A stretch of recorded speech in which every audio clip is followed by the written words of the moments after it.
I'd like to tell you how to use 2 threads through 1 needle.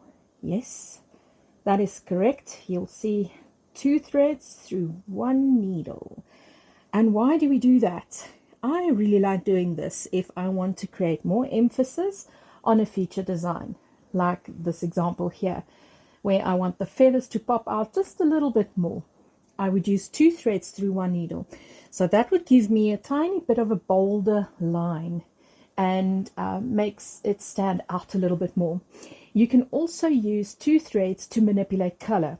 In this instance, I'm using 2 gold color threads, not very different.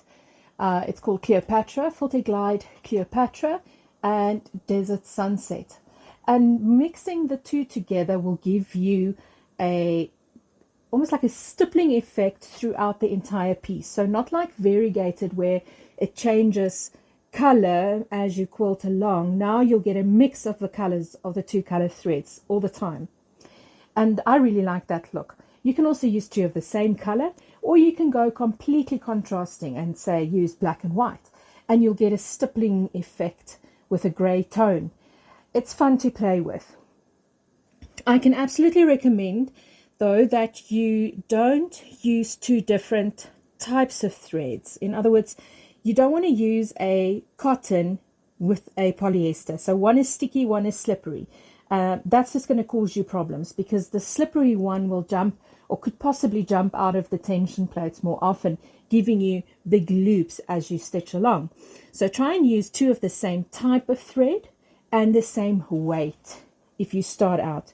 Sure, if you become more acquainted with it and you become more comfortable with adjusting your tension, you can start playing around. But when this is the first time you're doing it, I'd highly recommend you do 2 of the same weight thread. It can be different brands, but as long as it's, say, for instance, both 40 weight, which is our general polyester we work with. So that is what I've got going here. 40 weight, glide, 2 colors, and I'm going to do my double thread stitching with that.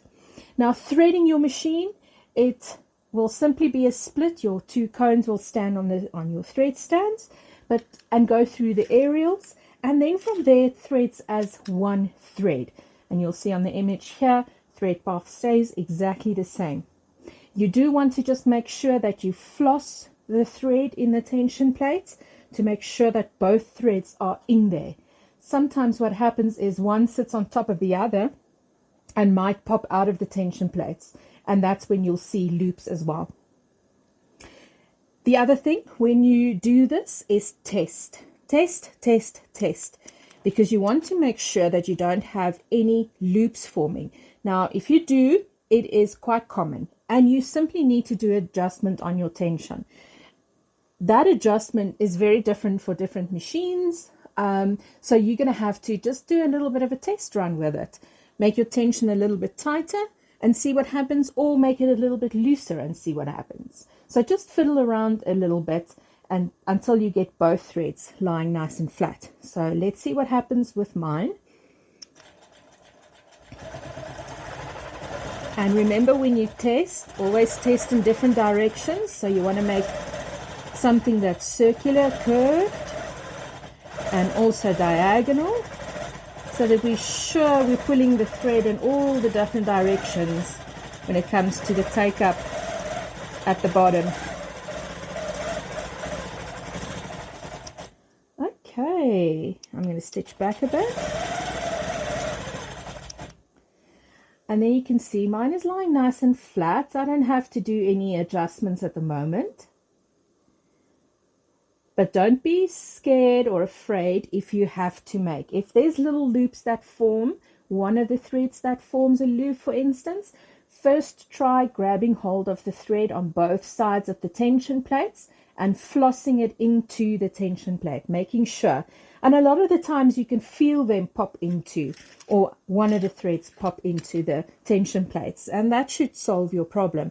Alternatively, just fiddle around with your tension, and you should get a nice bold stitch. You can see again on the image here the difference between a single stitch line, which I have on the curves and the framework of this project I'm busy with, and then the feature design, the feathers that I've done in the bolder line. So that will just make it a little bit more pronounced when it comes to me doing the backfill work around the feather. I've kept the same needle in, which is a 16 needle that I'm busy working with. No hassle, no problem for me. Just depends on your machine. So try it on yours. If it snaps your thread or shreds your thread, then change your needle to an 18 needle. But you should perfectly be fine on a 16 needle. Go and give it a try and have fun.